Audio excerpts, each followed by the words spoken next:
చాలా వరకు రోడ్డు ప్రమాదాలకి కారణం అతి వేగం. ఎంత వేగంగా వెళ్తే అంతే వేగంగా ప్రమాదాల బారిన పడి ప్రాణాలు కోల్పోతున్న ఘటనలు చాలానే చూసాం. ఎప్పటికప్పుడు ట్రాఫిక్ మేనేజ్మెంట్ విషయంలో ఎంత కేర్ తీసుకున్నప్పటికీ కూడా ప్రజల్లో కూడా అవగాహన అవసరం. ప్రజల్లో కూడా మార్పు వస్తేనే రోడ్డు ప్రమాదాలు నివారణ అనేది మంచి రిజల్ట్స్ తీసుకురాగలం అనేది పోలీసుల వెర్షన్. ఇప్పుడు చూస్తున్నాం, నో హెల్మెట్ అయినా, డ్రంక్ అండ్ డ్రైవ్ అయినా, ట్రిపుల్ రైడింగ్ అయినా, జిగ్జాగ్ డ్రైవింగ్స్ అయినా, ఓవర్ స్పీడ్ అయినా, ఇట్లాంటి ఏదైనా కూడా రోడ్లపైకి వచ్చినాక బాధ్యత లేకుండా వ్యవహరిస్తే ఇప్పటి వరకు పోలీసులు కొన్ని చోట్ల రైడ్స్, స్పెషల్ డ్రైవులు పెట్టి చలానాలు రాయటం. బట్ ఇప్పుడు సరికొత్త మేనేజ్మెంట్ని తీసుకొచ్చారు ట్రాఫిక్ సిస్టంలో. అదే స్పీడ్ గన్. చాలా స్పీడ్గా పనిచేస్తుంది, అంతే క్విక్గా ఫైన్లు కూడా పడిపోతున్నాయి. ఎస్, ప్రజెంట్ అయితే మనం బీచ్ రోడ్లో ఉన్నాం. స్పీడ్ గన్ ఏం చేస్తుందంటే జస్ట్ ఒక క్లిక్ చేస్తోంది. ఎవరు నెగ్లిజెన్సీ డ్రైవింగ్తో వచ్చినా, ఆపోజిట్ డైరెక్షన్లో వెళ్ళినా, ఓవర్ స్పీడ్తో వచ్చినా మాత్రం ఈ గన్ నుంచి మాత్రం ఎవరు తప్పించుకోలేరు. సో ప్రజెంట్ మనతో పాటు సిఐ అమ్మినాయుడు గారు ఉన్నారు. సార్తో మాట్లాడదాం. స్పీడ్ గన్ వచ్చిన తర్వాత రిజల్ట్స్ ఎలా ఉన్నాయి సార్? బాగుంది మేడం. ఇప్పుడు అందరు కూడా మొదట్లో వ్యతిరేకంగా భావించారు, కానీ అలా కొద్ది రోజులకి అందరూ కూడా అలవాటు పడ్డారు, అర్థం చేసుకుంటున్నారు. ఎందుకంటే ముఖ్యంగా ప్రమాదాలకు కారణం మేము గుర్తించిన దాని ప్రకారం 70% ప్రమాదాలకు కారణం అతివేగం, అలాగే 70% డెత్స్ కారణం నాన్ వేరింగ్ హెల్మెట్. ఏదో చిన్న ప్రమాదాలు జరిగినప్పుడు పడిపోవడం వల్ల హెడ్ ఇంజరీ అవడంతో చాలామంది చనిపోవడం జరుగుతుంది. ఎక్కువగా 2 వీలర్స్ రైడర్స్, పిలియన్ రైడర్స్లే ఎక్కువగా మరణించిన వాళ్ళు ఉంటున్నారు. కాబట్టి ఈ ప్రమాదానికి కారణమైన అతివేగం, డెత్కి కారణమైనటువంటి నాన్ వేరింగ్ హెల్మెట్. కాబట్టి ఈ హెల్మెట్స్ ధరించడం పైన, అతివేగం తగ్గించడం పైన ఏదైనా ప్లాన్ చేయాలనే ఉద్దేశంతో మా గౌరవ కమిషనర్ గారు ఎల్పిసి, సౌత్ ఏషియా ఎల్పిసి వారితోనూ, అలాగే జిఎంసి కమిషనర్ గారితో మాట్లాడి వారి తాలూకు సిఎస్ఆర్ నిధులతో ఒక 3 స్పీడ్ లేజర్ గన్లని తీసుకుని వచ్చారు.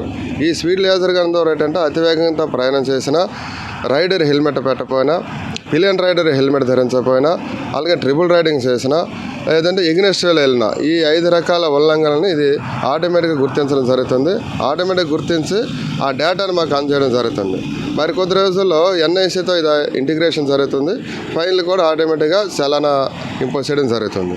అయితే కొంతమంది ఏంటంటే మేము ఇక్కడ ఎన్ఫోర్స్మెంట్ చేస్తున్నామని, ఇక్కడ స్పీడ్గా ఉందని చాలామంది దగ్గరికి వచ్చాక మళ్ళీ యూటర్న్ చేసుకోవడం, బ్యాక్కి వెళ్ళడం, రైట్ టర్న్ చేయడం, లెఫ్ట్ టర్న్ చేయడం జరుగుతుంది. దానివల్ల ఏంటంటే అతనితో పాటు వెనక వచ్చిన వాళ్ళకి ఆ వాహనదారు వెనక ఉన్న వాహనాలు కూడా ప్రమాదాలకు గురయ్యే అవకాశం ఉంది. కాబట్టి వాహనదారులందరికీ మేము తెలియజేసేది ఏంటంటే ఎవరు కూడా స్పీడ్ గన్లతో ఫైన్లు వేస్తున్నారని, లేదన్నా అక్కడ ఏదో ఎన్ఫోర్స్మెంట్ జరుగుతుందని భయపడి దయచేసి ఎవరు కూడా అలా వెనక్కి ప్రయాణం చేయొద్దు. అది మీకు ప్రమాదం, మరి ఇతరులకు కూడా ప్రమాదం జరిగే అవకాశం ఉంది. కాబట్టి దాన్ని వాహనదారులందరూ కూడా గుర్తించాలని, మేము పోలీసులు ఉండేది కేవలం పోలీసులు ప్రజల భద్రత కోసం తప్ప ప్రజలను శిక్షించడానికి కాదనే విషయాన్ని వాహనదారులందరూ గమనించాలని తెలియజేస్తున్నాం. సరే, ఇప్పటి వరకు మీరు స్పెషల్ డ్రైవ్స్ నిర్వహించి బండి ఆపే వాళ్ళు ఒకరైతే, చెక్ చేసే వాళ్ళు ఒకరు, ఫైనల్ రాసే వాళ్ళు ఒకరు, ఇట్లా ఉన్నప్పుడు వెహికల్ ఆపినప్పుడు కూడా మీరు అంటే మీ డిపార్ట్మెంట్ కూడా కొన్ని సందర్భాల్లో పబ్లిక్తో అంటే వాళ్ళతో ఇంటరాక్ట్ అయిన క్రమంలో కొంతమంది గొడవలకు దిగే వాళ్ళు ఉన్నారు, కొంతమంది దాడులు చేసే వాళ్ళు ఉన్నారు, కొంతమంది వెహికల్ ఆపకుండా వెళ్ళిపోయి ఏకంగా యూనిఫామ్లో ఉన్నారని కూడా చూడకుండా ఇంజూర్ చేసే పరిస్థితులు కూడా ఉన్నాయి. బట్ ఇప్పుడు ఈ స్పీడ్ లేజర్ గన్స్ వల్ల ట్రాఫిక్ డిపార్ట్మెంట్కి ఎంత హెల్ప్ఫుల్గా ఉంది? చాలా ఉపయోగం ఉంది మేడం. ఎందుకంటే మీరు చెప్పినట్లు గతంలో మేము ఆపేటప్పుడు మాతో గొడవలు దిగడం, మీరు బండి ఆపేరాయటం లేదని చాలామంది ఏవో రకరకాలుగా తప్పుడు సమాచారాలు, తప్పుడు వాట్సాప్ గ్రూపులు ఏవో కొన్ని సర్క్యులేట్ అని తీసుకుని వచ్చి మాతో గొడవలు పడడం ఇలాంటివన్నీ జరుగుతుండే. మేము సరైన వాళ్ళకి నచ్చ చెప్తూ యాక్ట్ గురించి తెలియజేసేవాళ్ళం. కానీ ఇప్పుడు మాకు ఆ ఇబ్బంది కూడా లేదు. ఆటోమేటిక్గా చలానా జనరేట్ చేయడం జరుగుతుంది. కాబట్టి మాకు చాలా వరకు మా డిపార్ట్మెంట్కి చాలా ఉపయోగపడుతుంది. మాతో పాటు పబ్లిక్ కూడా ప్రమాదాల సంఖ్య తగ్గించడంలో బాగా ఉపయోగపడుతుంది. సిటీ లిమిట్స్లో ఇక్కడ మేజర్ స్పాట్స్లో ఈ స్పీడ్ లేజర్ గన్స్ జనరల్గా ఇప్పుడు ఏంటంటే ప్రతి రోడ్ తాలూకు కండిషన్ బట్టి మా గౌరవ కమిషనర్ గారు స్పీడ్ ఎంత అనేది లిమిట్ అనేది దాన్ని నిర్ధారిస్తూ ఒక నోటిఫై చేయడం జరిగింది. బీఆర్టీసీ రోడ్స్లో 50 కిలోమీటర్స్, అలాగే బీచ్ రోడ్లో 40 km, ఏవైతే main highway Anandapuram to Pendurthi highway ఉందో అక్కడ 70 km, మున్సిపల్ రోడ్స్లో 40 km, ఇలా ఆ రోడ్డు తాలూకా స్థితిగతులు బట్టి అక్కడ వేగాన్ని నిర్ణయించారు. ఎక్కడైతే మేము అన్ని ఏరియాలో కూడా ఈ వేగ పరిమితి బోర్డులు కూడా మేము ఇన్స్టాల్ చేయడం జరిగింది. ఎక్కువగా ఇప్పుడు ఎక్కువ బీచ్ రోడ్లో చాలా ఎక్కువ వైలేషన్స్ ఉంటుంటున్నాయి కాబట్టి ఇటు బీచ్ రోడ్లో పెడుతున్నాం. అలాగే గాజువాక స్టీల్ ప్లాంట్ అటువైపు కొంచెం ఎక్కువ ప్రమాదాలు జరుగుతున్నాయి కాబట్టి అటువైపు కూడా స్పీడ్ లెవెల్ పెడుతున్నారు. ఈ మూడోది కూడా అందుబాటులోకి వస్తుందని సార్ తెలియజేస్తున్నారు. అది వస్తే అటు భీమిలో ఆ సైడ్ కూడా పెడతారని తెలియజేస్తున్నారు. ఓవర్ స్పీడ్కి ఫైన్ ఎలా ఉంది సార్? నో హెల్మెట్కి ఎలా ఉంది? ట్రిపుల్ రైడింగ్కి ఎలా ఉంది?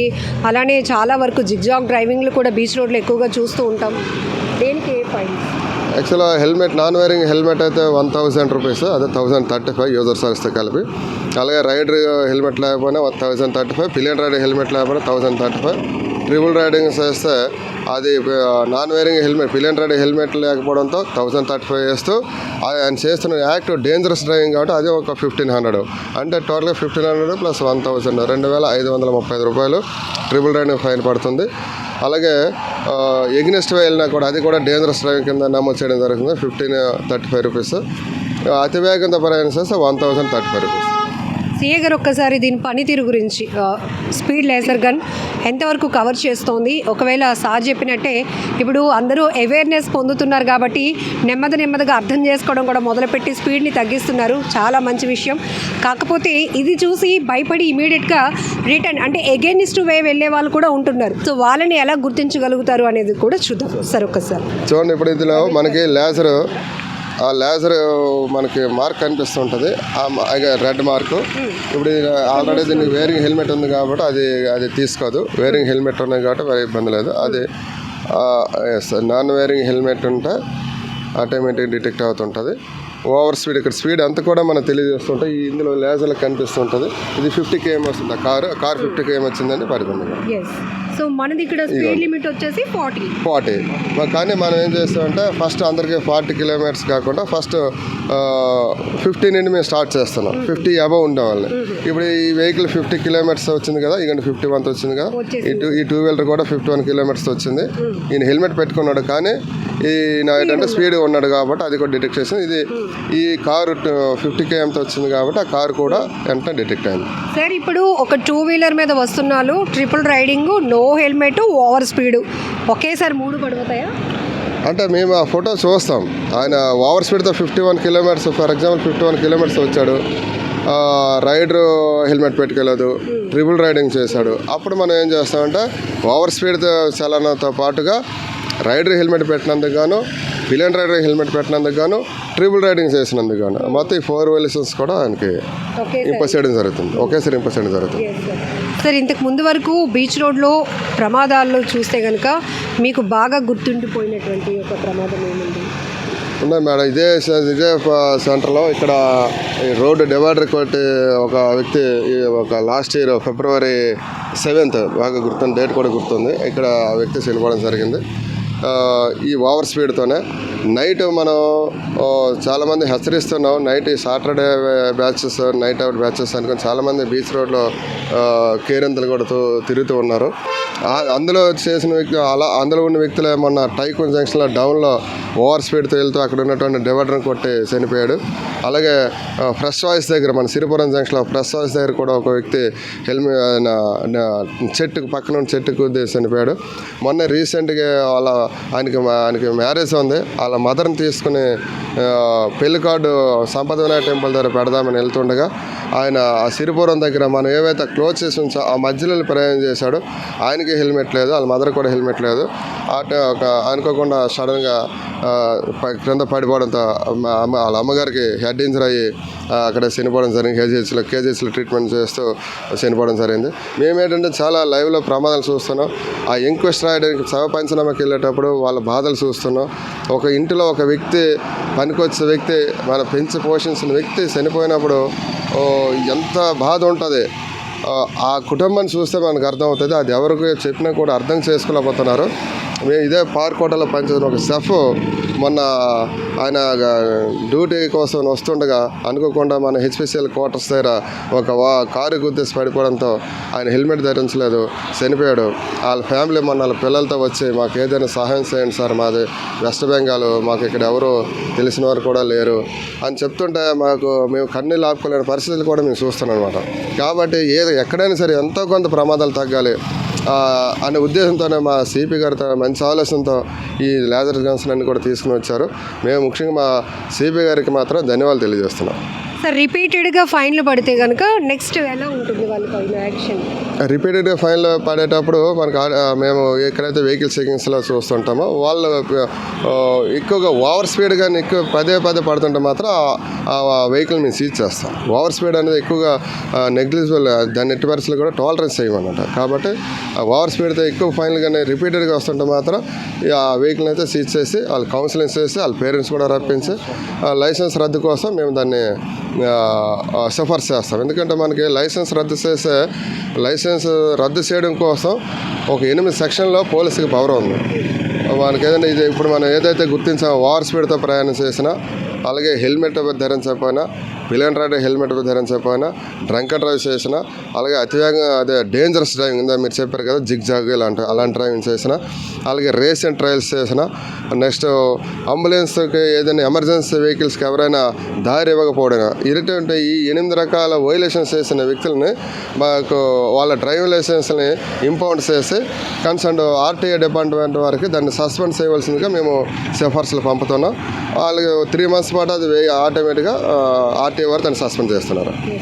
చూసారుగా, ఇది స్పీడ్ లేజర్ గన్స్ పూర్తి డీటెయిల్స్. ఎందుకంటే పరిమితిగా ఎవరైనా నిర్దేశించినటువంటి వేగాన్ని మించి వాహనాలు నడిపినా, పిలియన్ రైడర్ వెనక కూర్చునే వాళ్ళు హెల్మెట్ పెట్టుకోపోయినా, రైడర్ హెల్మెట్ పెట్టుకోపోయినా, డేంజరస్ డ్రైవింగ్లు చేసినా, తాగి వాహనాలు నడిపి ప్రమాదాలకు కారణమవుతున్నా, అలానే పోలీసులు ముందున్నారు లేకపోతే లేజర్ గన్ ముందుందని చెప్పి మళ్ళీ రిటర్న్గా వెహికల్ని ఎగైనిస్ట్ వే రన్ చేసినా కూడా వేటిని కూడా క్షమించేది లేదు, ఉపేక్షించేది లేదు. ఇవన్నీ కేవలం పోలీసులు చలానాలు రాస్తున్నారు అనే భయంతో కాదు, కానీ మీ ప్రాణాల భద్రత కోసం, మీ కుటుంబాల కోసం మీరు పాటించాల్సిన రూల్స్ ఇవన్నీ పదే మేము చెప్తున్నాం. కాబట్టి సొసైటీ అంటే ప్రజలు మమ్మల్ని శత్రువులుగా భావించవచ్చు, కానీ నెమ్మదిగా మేము ఎందుకు చెప్తున్నాము అనేది నేరుగా వాళ్ళ కుటుంబ సభ్యులను కోల్పోయిన వాళ్ళకే తెలుస్తుంది. మా కళ్ళెదుటే జరుగుతున్న అనేక రోడ్డు ప్రమాదాల్లో ఆ వ్యక్తులు కుటుంబ సభ్యులు పడేటటువంటి వేదన, ఆవేదన చూస్తే మా కళ్ళంట నీళ్ళు వస్తాయి అంటూ పోలీసులే చెప్తున్నటువంటి పరిస్థితి. సో స్పీడ్ లేజర్ గన్స్ ఎక్కడికక్కడే ఉన్నాయి, బీ కేర్ఫుల్.